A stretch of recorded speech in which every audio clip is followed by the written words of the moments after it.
All right, let's talk about this weather. It's cold out there, baby. Who better to tell us about that and what we can expect over the next 24 to 48 hours than meteorologist Nick Mikulus from sunlawweather.com. Good morning, sir. How are you? No, I'm great. Good morning. You talking about islands? I'm thinking Grand Isle. That's where I want to go. That is your favorite. You've promised. I love it, man. You get everything down to take there. me there. You haven't yet. You know? Oh, yeah. Well, you know what? That's like 4.5 hours. Let's go to Holly Beach. That's easier. We can just go down there and catch some reds. There you go. That sounds good. But not today. Not today. Although, today. you know what's crazy? There's a winter weather advisory all the way down to Holly Beach, and I'm rapidly pulling this up to see if they have one in Grand Isle as well here. But I know they have a hard freeze warning all the way down to Grand Isle. So what an uncommon thing to see. Yeah, no winter weather down there, but a hard freeze all the way down there. That's just crazy. I mean, they're looking at lows in the 20s, and that shows you just how cold it's going to get up here. Yeah, for sure. And I know everybody's concerned about, how will this impact school tomorrow and things like that. So, what's the latest you can tell us? I know driving in today was absolutely fine, but, will conditions get worse, or what are we expecting here? I do expect things to get worse. The way this was kind of setting up was a double wave kind of deal, and it's weird because that first one was probably going to be more centered to our north, and the second one kind of looked like it was going to be a little bit more centered to the south. And now the way I'm seeing it is that first one kind of did what I thought, although I did think we'd see a little bit more in our area, and that second wave is materializing right now. And this one could bring off and on light precip all day. And what Trish was just saying is her husband sent pictures from her house in Woodworth, and they've got some ice on the elevated surfaces and all that. And we did have one little pocket of freezing rain move through just south of Alexandria, and I believe that went up through not Labousse, Colleen, and then into northwestern Marksville. I'm just waking up. Northwestern Boyles Parish, and I'd probably hit Marksville, and they saw a little bit out that way as well. But up to the north, man, along I-20, it's rough. I know roads closed all around Shreveport. They ended up with a lot of sleet. This cold air got a little deeper than we were thinking up that way, so it was mostly sleet and snow,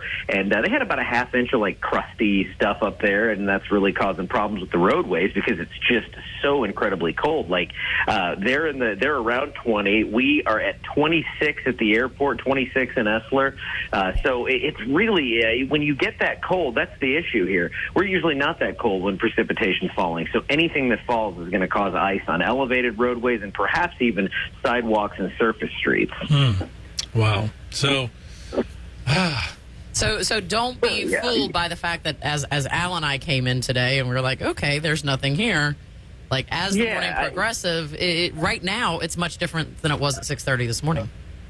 Yeah, and I mean, I'm just looking at radar right now, and everything's just kind of popping out around Houston. We're starting to see some light precipitation. That's moving toward the east-northeast, and throughout the next, I would say 12 hours, there's just going to be, it's not going to be continuous. It's going to be these patches of precipitation that move through, but we could see some bursts of light freezing rain, and what I'm seeing on models right now is probably about 0.05 to 1/10 of an inch, which isn't a ton, but that's going to be enough when we're in the mid-20s that's just going to cause that little thin layer of ice, the black ice you hear about all the time that you just don't really see, but it's there and can cause problems. And one thing I'm noting on the comments section where people are telling me, I'm getting a little bit of freezing rain at my house or whatever, like everybody's still driving at regular speed. So when this stuff happens, you don't see it until it's too late. So you really, really want to be careful. And I know I can say that until I'm blue in the face and someone's going to be like, I've got four-wheel drive. It's like, yeah, that's great. That can get you going, but it can't help you stop. That's exactly right. And I think that's the thing. People have that false sense of security, because they don't see, like some of the pictures I'm seeing on your comments here from up more north towards Shreveport, you can see it all over the roads.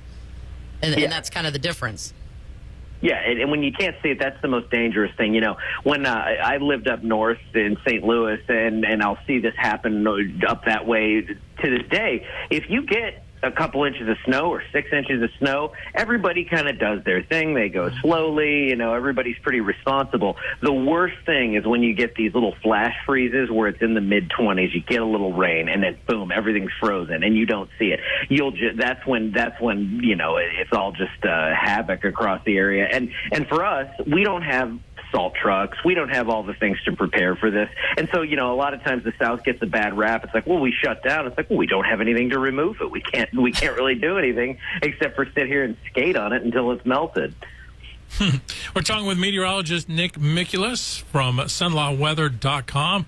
And, of course, people can stay up to date with you either by going to that website, downloading the app, go to your Facebook page, go to your YouTube channel, and you always usually post a pretty lengthy update in the mornings. But on a day like this, are you going to probably do even a couple more? Yeah, I'm going to go live here probably around 9. I'd like to get some of these model runs in the morning that usually finish up. I mean, I can reasonably get on around 9 and have everything that I need out of the really early high-resolution stuff when we have an impact event coming up, like during the day. So I'll have that all settled, and I'll have the show kind of built. And today's going to be more of a hybrid of kind of what's coming up, but also really what's going on with radar. What are we seeing? What have we seen overnight? Stuff like that. And then just, it's one of those things where you don't want people to get that false sense of security, like, well, it was fine this morning, so that means everything's going to be great, which, of course, that's what I want. I mean, yes, I want to be right and all that stuff. That drives me nuts when I screw up a forecast. But I do think that today, from what I'm seeing on all the early returns on these high-res models, that we are still going to see a threat for freezing rain area-wide. It's not going to be a ton, but it doesn't take a lot when we're this cold. Well, I know what a lot of the parents are wanting to know, too, is that going to be prolonged enough so that as they look at school and things for tomorrow, what are you seeing forecasted out for tomorrow also? Yeah, I had to kind of laugh, and I know, I don't want to upset anyone, but I thought it was really cool because like I guess it was the school board or something put out the message saying, hey, we're monitoring it, and we're going to let you know by tomorrow afternoon. I know Al can chime in with this, and you, Trish, but you're from Ohio. Yeah. It used to be like when we were kids, we'd go to sleep and we'd wake up at like 6 a.m. and school started at like 6:45, and they're like, oh yeah, by the way, it's canceled. So to get that kind of lead time is a really good thing, and I know then there's the whole thing where if you have nothing happen, then it's like, what did they cancel school for? So you really can't win. But if we do get any precipitation, with it cooling into the teens overnight tonight and being really, it's going to be nasty wind chills like 3 to 5 degrees by tomorrow morning. I think the combination of factors could lead to that decision. But say we miss out, say we miss like we did this first wave. I mean, I don't think they're just going to cancel school for it being cold out there. But I think it's a great approach to wait and kind of see what's going on this afternoon and then cancel things and still give people that lead time, because I know things are different. You have a lot of 2-parent households where everybody's working. You got to figure out who's going to handle the kids and all that good stuff. So yeah, I could see that happening, but they're gonna wait, I think, and see what this next wave does. And if that brings the road closures and the bridge issues, well, they'll go ahead and make that decision. And I think some parishes already have, Grant, Sabine, and somebody else. But yeah, so I think waiting and seeing here, at least waiting through into the afternoon, I think that's a good play. Yeah, for sure. Well, we're going to, monitor things over this next 24 hours, but kind of moving forward, how are things looking for the rest of this week and then even into the weekend? Well, we actually, what gets kind of lost in the shuffle here is we actually have another big cold front that's going to come through.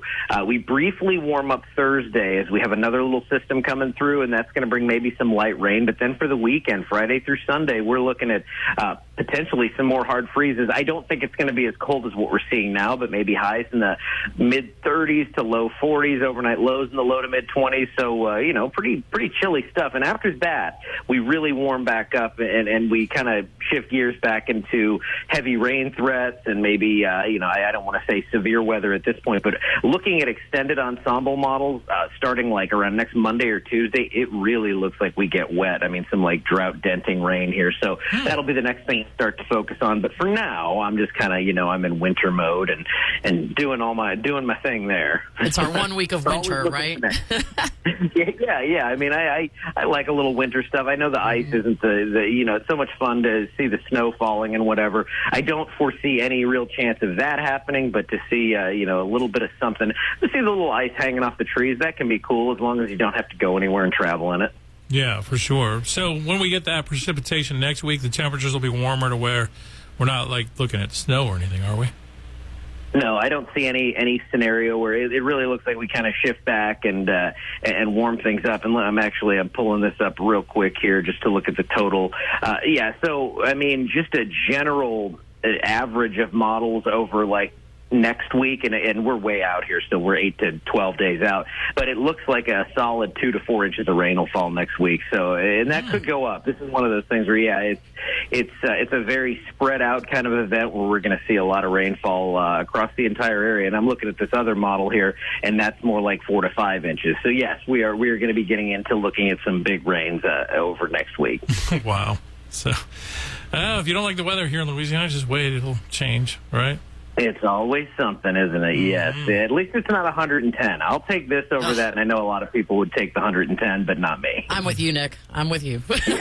Give me this. I can put coats on, Nick. See? I can bundle up. I can build a fire. Exactly. You can add layers. There's only so many layers you can take off, Al. But I want to. That's it. Yes. I want to emphasize again. People can download your app and really stay up to date on all this. Yeah, and that's a really great way to stay involved and kind of see what's going on, because we actually control this one. I'll get messages and it's like, hey, my app shows 1.4 inches of snow and this and that. I'm like, well, I can't speak. Is it the Cenla weather app? No. Well, I can't help you. I mean, I don't know what to tell you.